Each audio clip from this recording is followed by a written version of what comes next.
हे दोस्तों, अगर आपको दो पॉसिबल ऑप्शन दिए जाए, या तो आप 1 करोड़ कैश ले जाए या फिर 1 रुपए जो 31 दिनों तक डबल होती रहे उसे, तो आप इसमें से कौन सा वाला ऑप्शन चूज करोगे? ऑब्वियसली आप 1 करोड़ वाला ही ऑप्शन चूज करोगे, क्योंकि दूसरे वाले के कंपेयर में ये ज्यादा पैसा लग रहा है, इसमें ज्यादा टाइम नहीं लगेगा और सारा पैसा मिल जाएगा। हम इन दोनों ऑप्शन को थोड़ा मैथमेटिक यूज करके समझने की कोशिश करें तो पता चलेगा कि 1 रुपए जो दूसरे दिन 2 रुपए होगा, तीसरे दिन 4 रुपए होगा, चौथे दिन 8 रुपए होगा और पांचवें दिन 16 रुपए होगा। ऐसे 31 दिनों तक हर रोज डबल होती है, तो असल में इसकी वैल्यू 31वें दिन में 107 करोड़ होगी। इससे आपको पता चल गया होगा कि एक छोटी सी अमाउंट कितनी बड़ी बन जाती है।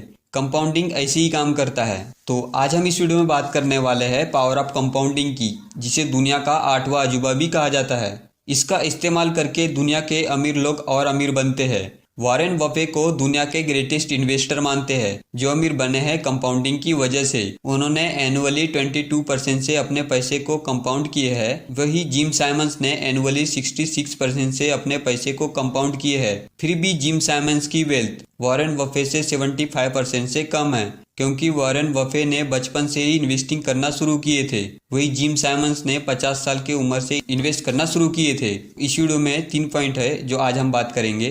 तो फर्स्ट पॉइंट है पावर ऑफ कंपाउंडिंग काम कैसे करता है। इसमें सबसे ज्यादा जरूरी है कि आप कब से स्टार्ट करते हो और कब तक इन्वेस्ट करते हो। आप जितना जल्दी शुरू करोगे उतना अच्छा होगा। आप छोटे अमाउंट से भी अपनी इन्वेस्टिंग की जर्नी शुरू कर सकते हो। शुरुआत में आपको कम रिटर्न मिलेगा, पर लॉन्ग टर्म में ये अमाउंट इतना ज्यादा होगा कि आप सोच भी नहीं पाओगे। तो चलो इसे एग्जाम्पल से समझते। मान लीजिए दो दोस्त है, एक रामू दूसरा श्यामू। दोनों की एज 20 साल है। दोनों ने 1000 रुपए मंथली SIP से सेम एज में इन्वेस्टिंग की जर्नी शुरू की। 20 साल के बाद रामू ने कुछ काम के वजह से पैसा निकाल लिया। वही श्यामू लगा रहा अपनी इन्वेस्टिंग करने पर।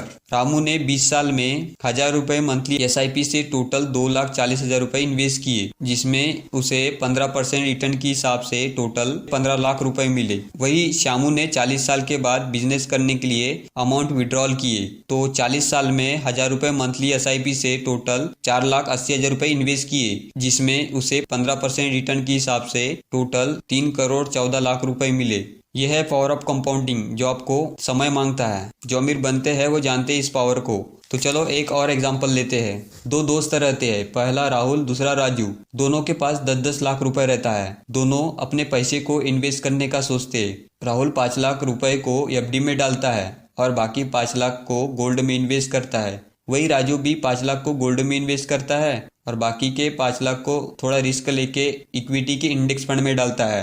अब इसे जल्दी से समझने की कोशिश करते हैं। 20 साल के बाद दोनों को कितना रिटर्न मिलता है वो देखते हैं। राहुल ने 5 लाख FD में डाले थे, जिससे उसे 7% का इंटरेस्ट मिला, जिसकी वैल्यू 20 लाख रुपए होती है। वही गोल्ड में 9% का इंटरेस्ट मिला, तो इसकी वैल्यू 28 लाख होती है।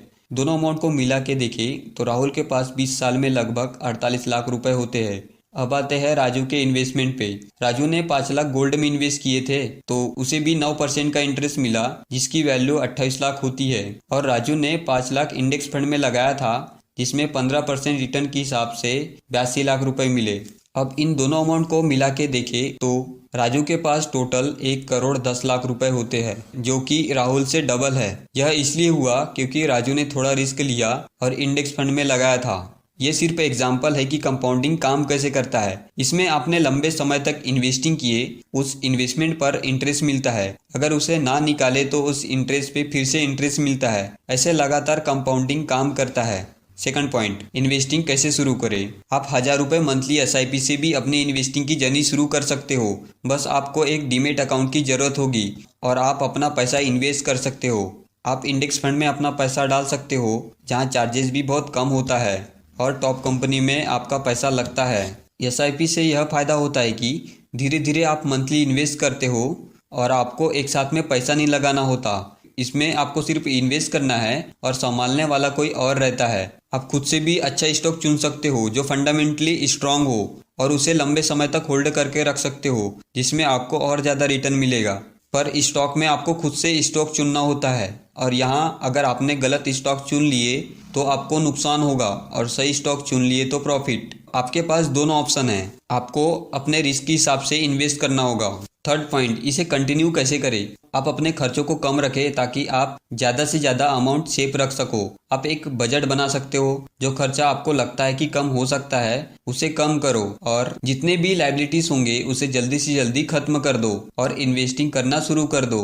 जैसे आप पैसा कमाना चालू कर दिए तब आपको अमाउंट सेव करना है और उसे फंडामेंटली स्ट्रॉन्ग कंपनी में इन्वेस्ट करना है। आप अब इन्वेस्टिंग चालू कर दिए तो उसे लगातार करते रहे ताकि आपका पैसा ज़्यादा से ज़्यादा कंपाउंड हो सके।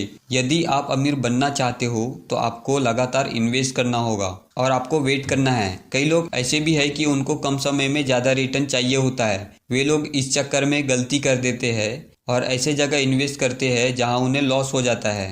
आपको कंपाउंडिंग की ताकत को समझना है और उसे अपना काम करने देना है और आपको सिर्फ हर महीने इन्वेस्ट करना है, क्योंकि कंपाउंडिंग ऐसा है जहां से आपका पैसा बहुत तेजी से बढ़ता है। पर स्टार्ट में कम अमाउंट रहता है पर बाद में बहुत बढ़ जाता है। तो आज की वीडियो में बस इतना ही। मैं मिलता हूं आपसे नेक्स्ट वीडियो में, तब तक के लिए बाय बाय, थैंक यू।